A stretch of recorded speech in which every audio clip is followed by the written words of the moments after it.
Hi, I'm Ashton, and today is something that a lot of you have been asking for a long time, because it's been a year and a half since you have seen this man specifically.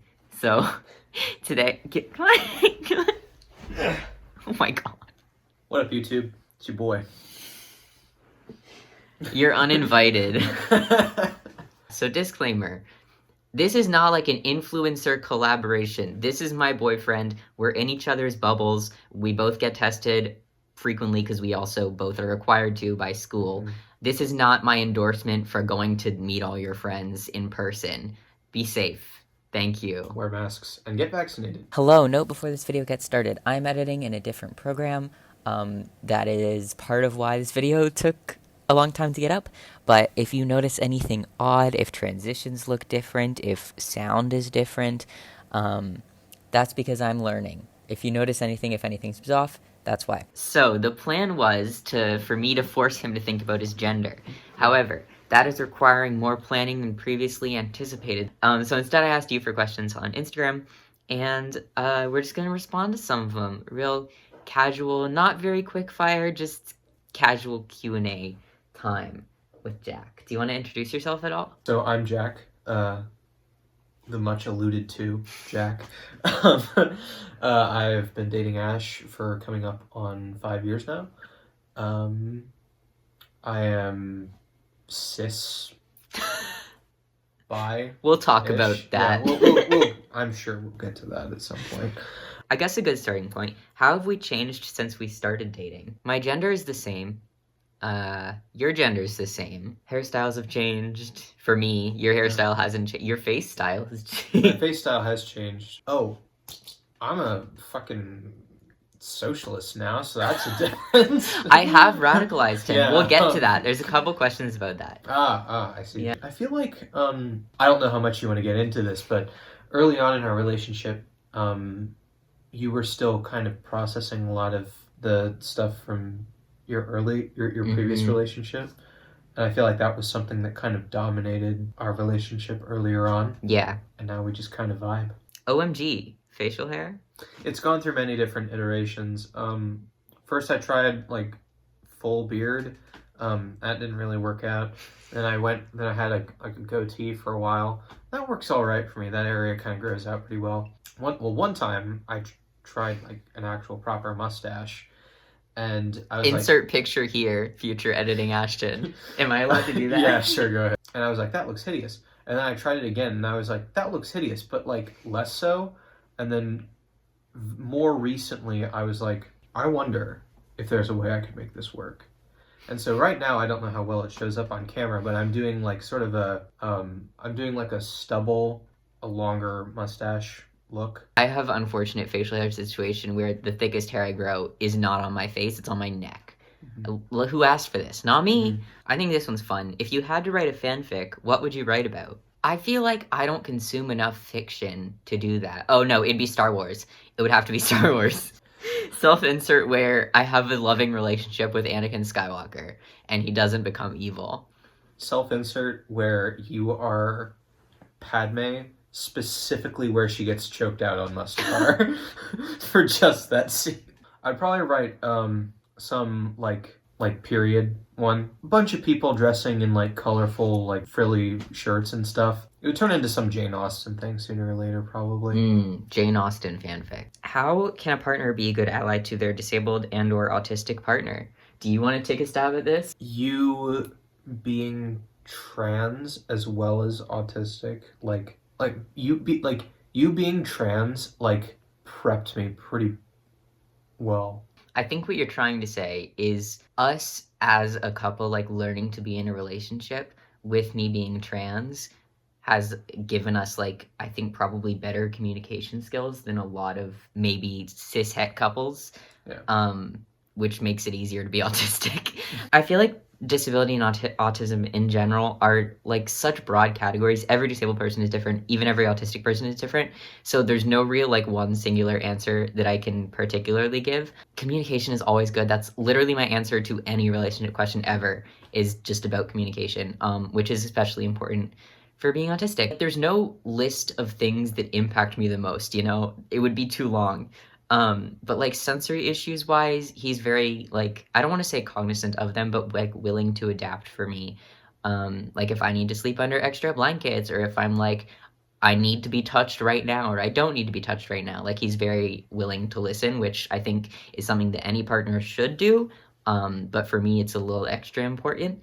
Yeah, that is definitely something that really learning to like being comfortable asking you like, what's going on, what is it that you need. Again, communication, but like being okay with your partner having limits. This applies again to all relationships, but I guess it specifically is probably more important for a lot of disabled people. Is like if your partner doesn't want to go on a walk, if their fucking knees hurt, then their knees are gonna hurt, and sometimes you can't do anything about that, and you just gotta listen.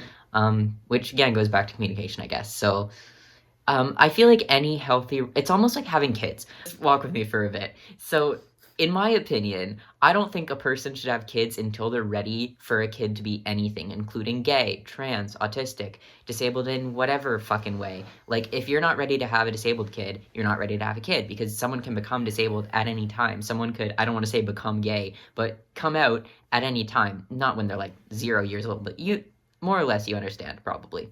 And I think relationships are somewhat similar. Like if you have a healthy relationship, you're going, or you should, in my opinion, be able to navigate more complex things than just both of you being cishet, abled, neurotypical people, you know? I think what strikes me in this conversation that we're coming across is that a lot of the things that we can recommend for being an ally and being understanding in relationships with disabled and autistic people is really just a lot of the same things that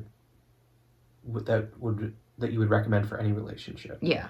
I would also recommend, like, I know I say communication, but I want to emphasize that looks different for different people. Like, for me, sometimes I will have trouble articulating something and I'll write it down and send it to Jack. Like, even if we're sitting right next to each other, I'll text something to him if I can't say it, you know? So, especially for neurodivergent people, and this could apply to people that aren't autistic but are, whatever the heck else, experimenting / trying out different communication styles other than just talking to your partner can be helpful, and it is something that I would encourage. Oh, what trash animal do you think is better, rats, raccoons, or opossums? Opossums. Okay. Because Justify yourself. Because they are actors.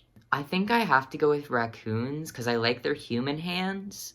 Not that I love a rat. I think they're great. I would hold one and cradle one and cherish him. But it's not my favorite, I guess. I hate that rats get the reputation they do.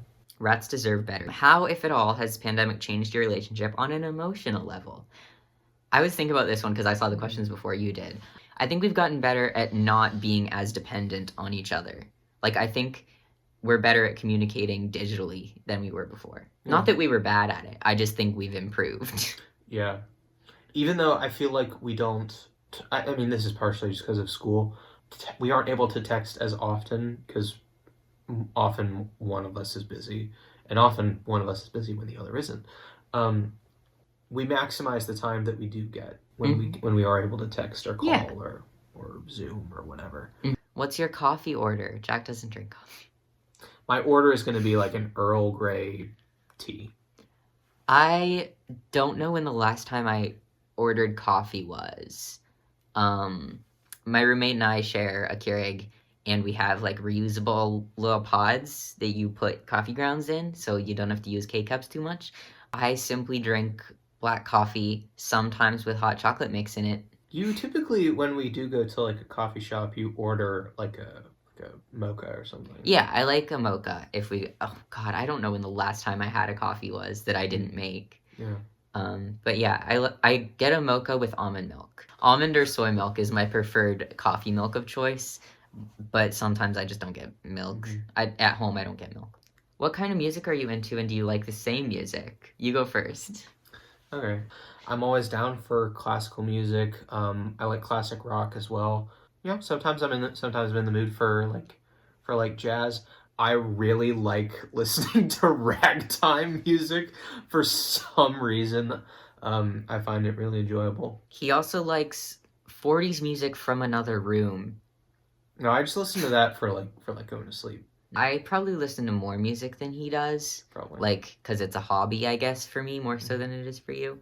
I listen to a lot of, I guess if you were going broad, punk and post-punk, within punk specifically, probably mostly queercore, anarcho-punk, and street punk, and then within post-punk, probably mostly like goth rock, which is also a very broad category, so I'm sorry to anyone who wanted specifics, but, and I guess dark wave sometimes.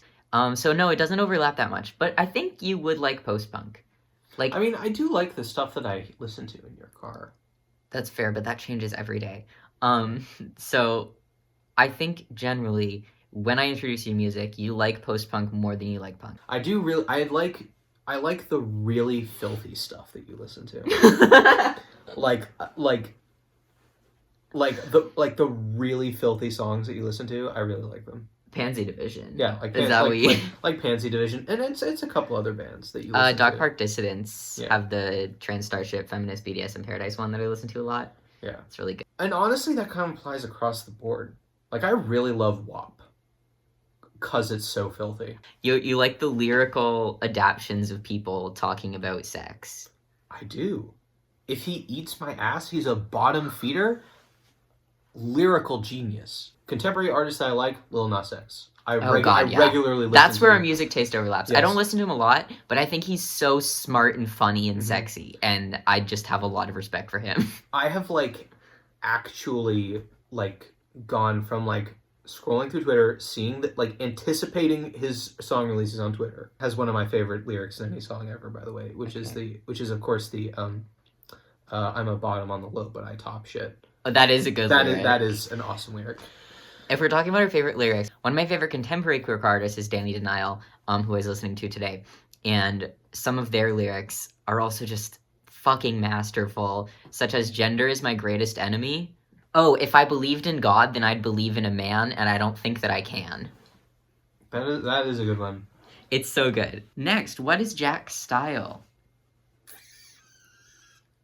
Most of the time, pajama pants and a 20-year-old sweatshirt. Maybe, what's your ideal style? Like, how would you like to look? Do you even have that? My ideal is, like, I've really liked, this is, like, mostly masculine, but, like, has, like, one or two elements of it that, like, kind of break that. So, like, there's a picture of me that almost certainly does not exist anymore. But it was taken at a theater festival that I was at. There was, like, a dance one night where the theme was, like, red, and all I had was this red bandana thing. So I wore all black and that, and then a friend of mine lent me, she had some red lipstick, all black with a bandana and red lipstick, and I really liked that look. You'll also do, like, a casual man outfit and then paint your nails. Yeah. Is that similar, do you think? So yeah, that's similar. This one is from a friend. What is your favorite theater performance that you did? I think I know the answer. It probably was Peter and the Starcatcher, where I was Black Stash, just because it was so much fun. I got to really play with that one. I saw it 2 or 3 times when you were in it. I don't remember. There is this one specific scene that I know you had fun with when you hurt your hand, right? And every time I saw it, he, like, screams some different, obviously not a profanity because this is high school theater, but some creative way of not saying fuck, you know? Which is so entertaining. If it was something more serious, there was, like, a set of monologues that I did one time, that I performed at, like, various theater festivals and stuff. And I really like doing that because I just really got in touch with, like, those two plays and those characters. And they got me a really long way. Yeah, you did really well with them. If you could punch anyone without any consequence, who would you choose? I know my answer immediately. Elon Musk. I hate that motherfucker. Listen, I don't like any rich people. You all know this. And I do have a lot of vendettas against Jeff Bezos specifically because I hate so much about Amazon, and I specifically have a grudge against the way that they bar access to books. However, Elon Musk just annoys the living daylights out of me. Like, every time I hear his name, every time he says something, it is the worst thing I've ever heard. I'm like, he can't get worse. And then he's like, oh yeah, Marx was a capitalist. And I'm like, Yeah, so I would be so honored to be the one that puts his head on the chopping block. The face punchability factor. He has a very punchable Elon Musk face. has a very punchable face in a way that Jeff Bezos really doesn't. If I could smack their head, then I would do it to Jeff Bezos. But I would do it very hard. What are each of your favorite movies, and how does the other feel about your pick? I don't really have a favorite movie because I don't watch a lot of movies. But I really like Moonlight, all the Star Wars movies, excluding the new ones, but including the prequels, which Jack doesn't love as much as I do. I just think they're camp. I like the prequels more than I like the new ones. I can actually appreciate, like, as failures a lot more than I can appreciate the newer ones as failures. Because the prequels were at least George Lucas's vision. Like they failed because of a very clear specific problems with his artistic vision. But they have an artistic vision. But they are very clearly a human. They're very human faults, whereas the newer movies are very like corporate and like manufactured, and it's like all the problems with them stem from that. One really amazing movie that I saw recently was this Russian movie called Come and See. Truly unlike anything I've ever seen before, and just so like heartbreakingly well made. Like the kind of movie that as you're watching it, you're like, fuck, I could never create something this amazing. Although it does come with like extreme trigger warning for like some of the most intense violence. A lot of people, more than one person, asked if I ever use him as a makeup tester.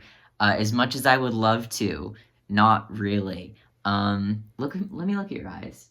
We have pretty different eye shapes, so if I did something to him, it probably wouldn't look the exact same on me.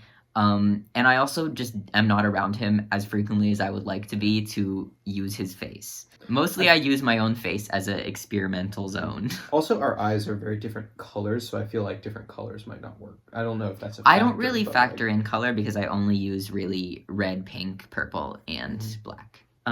This was asked multiple times. Are you a communist? Have I communistized you? Are you as into Marxist literature as I am? I have gotten much more radical since I last was in an Ashton video. I think around the last time that I was in one of his videos, like a sock dem. I don't know what label you would have for him, but like I'm basically a socialist at this point.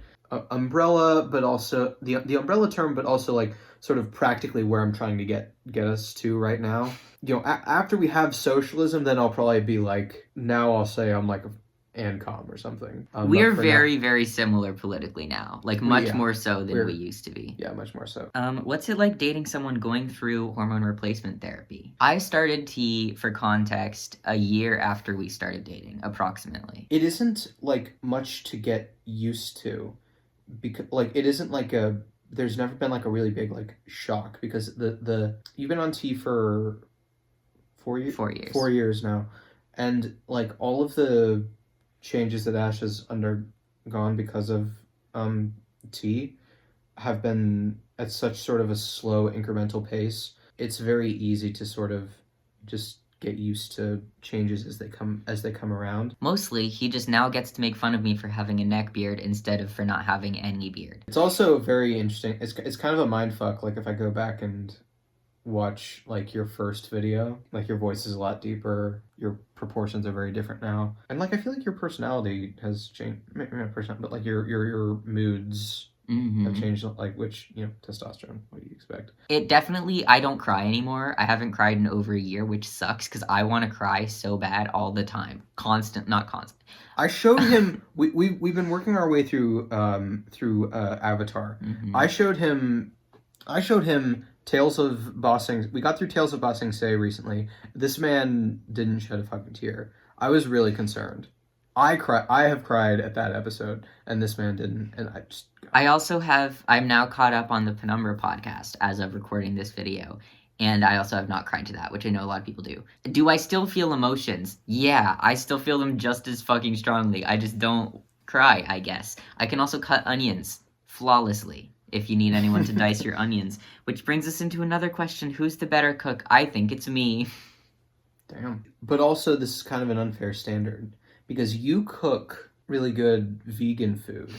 I cook really good food with meat in it. Well, you also bake better than you cook, I think. But he does like my cornbread that I make him. An internet friend of mine asked if we went on a break.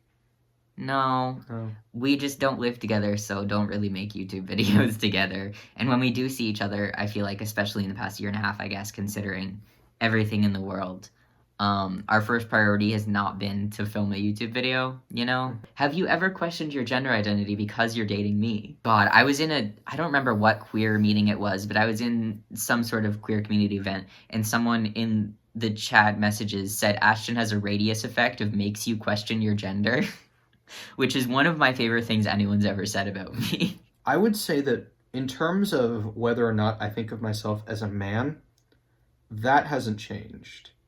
What has changed is what I think a man is. Over the course of dating Ash, so as I've followed like various people online, like especially Philosophy Tube, my image of like what masculinity and manhood is and like what I aspire to be as a man, that has changed. But whether or not I think of myself as a man has not. I do think of myself as a man still. So I guess maybe rather than questioning your gender, being with me has made you question gender. Yeah, because when it comes to my gender, I don't like feel strongly about being a man. I do like generally identify with the label of man, and I do prefer being called a man. I mean, so do I, but I'm also non-binary. So, you know, your options are open. Yeah, but I also just like don't really have a strong view of my gender. What is it like going out when you have two completely different aesthetics? I feel like I am very used to being looked at, both because I'm very obviously queer and because of my style, I guess. Oftentimes I can't tell which one is which. What if we did that one time, like as an experiment? Gets a haircut, Ashton like puts piercing retainers in, becomes a normie. We'll see what happens. That'd be an interesting experiment. I wonder, I mean, I probably would pass better. That is all for the in-person portion of this video. However, I did conduct a Zoom interview with my boyfriend based on 10 more questions. So if you want to hear us talk about kink, I think we probably talk about gender again. I don't know yet because I haven't edited it yet, but here you go. Here's the rest of the questions that we didn't have time for in person. The camera quality and the audio quality may be a little bit different, but I promise I'll do my best to edit it, and I hope you enjoy. Okay, this first one I really enjoy because it's a DM, and they said, in all caps, sorry, I don't have a phone, so I can only DM you, but I need to know, what are Jack's thoughts? You seem smart, so what are your thoughts on the indefinite AI takeover? They're very worried. It seems to be based on, our culture in movies and TV of being very distrustful towards AI and artificial intelligence, that humans probably won't try to explore AI in the sense of like super intelligent AI, like looking for consciousness, apart from like in limited areas and like in closed systems and stuff where they very helpfully cannot access the missile codes and stuff. So I don't really think that AI will take over. But then again, it only takes one to become Skynet. So who knows? Next one's easier. Where do you guys see yourselves post-graduation? This is like minimum 5-6 years away for both of us. So if you mean physically where, somewhere north of where we are now. But like in terms of what doing, not sure actually. I've been thinking about this a lot lately, sort of reevaluating what I want out of life, what I think would be meaningful for me. So can't really say. I don't know if you'll have an answer for this one, but something that you want to tell me but haven't yet. I guess like that little bit that I was talking about in the last question. Just that like I'm kind of less sure of what I want to do with my life now. I know what I want to do. Like that's been pretty consistent for at least 3 years now. I'm currently a psychology major. I have added a philosophy major, but that doesn't really change like long-term plans. And I want to eventually be a gender therapist, which means grad school. I don't specifically though have a where necessarily. As long as I'm with you, it's fine. We can talk about this off camera. I have an answer to this. I don't know if you want to answer it, but the next one just says kinks question mark. Sure. So I've always been relatively not open about this online, I guess, because it's, especially when you're trans, talking about that online can be dangerous. And also I know at least a few years ago, a lot of my audience was underage. I don't know how true that is anymore. I will say something I'm interested in academically from like a leftist standpoint is the intersection of BDSM / kink and anarchism and communism and like radical politics in general, because there's so many really cool like essays and articles and work in general on like power dynamics and kink versus, or not even versus, but like, and the way that it interacts with anarchism. And I think that's really interesting. And it's something that I might want to do a video on someday, which might mean that I have to talk about kink online. So that's probably not the answer that you wanted, but it's the answer that you're getting from me. Well, another reason that I'm like relatively wary about talking about it is that even if a lot of like the majority of my audience per se is like 20 and older or whatever, I don't know the general kink education that everybody is aware of. So if I were to say like Jack and I are in like a low level power exchange relationship, how many people are going to know what that means? Yeah, it's a subject for a longer video. Good point. The next one we kind of talked about, but I'm interested how you would answer this first question, like the first bit of this question, just with no context. How do you view my autism? I guess I don't really view your autism. I just kind of view you. Yeah, that's what I thought you might say. I feel like some people would get angry about that because there are people that are like, it's not all of your personality. Like it's not, disconnect it from yourself, you know? But that's not the way that I view it for myself, at least. And the majority of autistic people are also not that way. That's the way that I prefer you view me. So thanks. This is from one of our friends.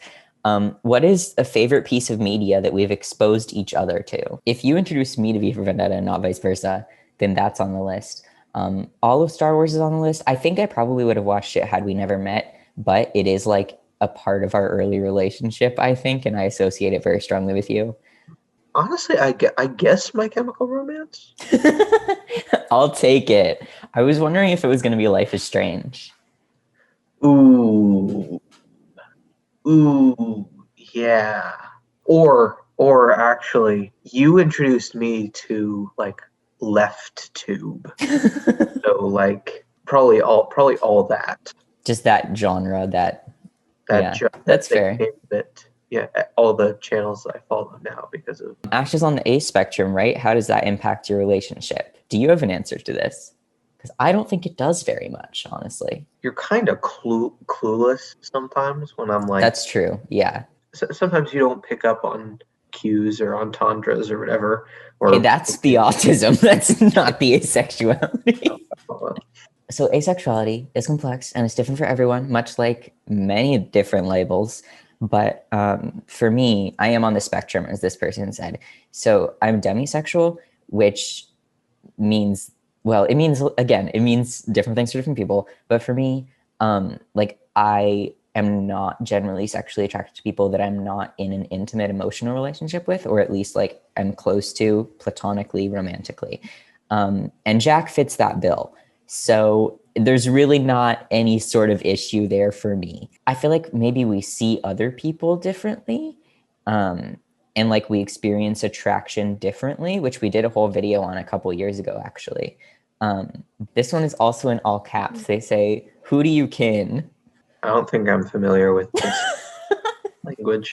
My roommate, who does not wish to be prominent on the internet, and I respect that because I'm a good person, says that they don't know why, but they're assigning Jack's kin to be a gopher.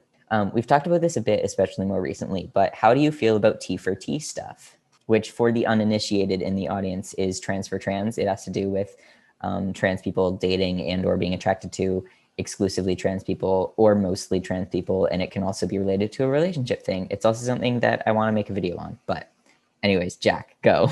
I don't know. I mean, like, do I feel like discriminated against? No, I don't. Cis people can suck, and a lot of times, if you're trans in a relationship, there's going to be very complex gender things that a cis person might not be experientially or through their vocabulary ready, like equipped to help you with. Mm-hmm. So I can understand in that sense having a trans partner would likely be more emotionally helpful. Something that I think would give a little bit of insight to this is that I will frequently tell Jack, you know, if I wasn't dating you, I would only date trans people. And like, he's fine with that. He does not care, you know? Last one, I think this is a sweet, fun one to end it on. What's your favorite date you've been on together? And what would you like to do together in the future? The one that I guess stands out the most is that I guess over a year ago now, I had a real awful shit week at school and I was really overwhelmed. And Jack surprised me by going on a walk with me to a local cat cafe. And we went there and played with the cats for like an hour. And it was just really lovely and really thoughtful of him.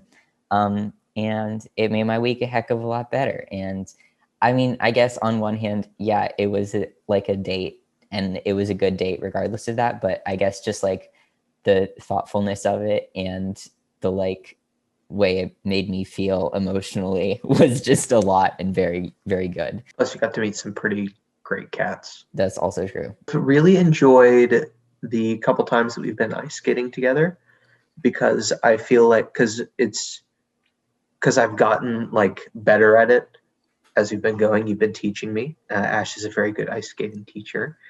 Like a runner-up candidate would probably be when we've gone to the parks and read like bad fan fiction together. Yeah, dramatic bad fanfic readings in front of a lake, like under really pretty trees. Good time, would recommend. As for future things, I have been thinking so much about going to shows, and Jack is probably not that interested in it. But if I drag him to a fucking terrible, stinky venue post-pandemic, I'll enjoy it. I mean, there's like a lot of like places that I want to go with Ash, like as in like Atlas Obscura style places. That's it. We did it. You can go back to sleep now. I believe that about wraps it up. This is going to be probably a little bit of a long one, so you're welcome. You can maybe look forward to a video of Jack talking more about gender in the future. We're working on it. He's working on it more than I am, I guess. But we're thinking. We're thinking about gender. Goodbye, comrades. I hope you have all had a lovely time re-meeting/meeting Jack, depending on when you joined this little adventure corner of the internet. If you're in a relationship, I hope your relationship is healthy and communicative and lovely and kind and everything that you wish it could be. And I will talk to you later, maybe.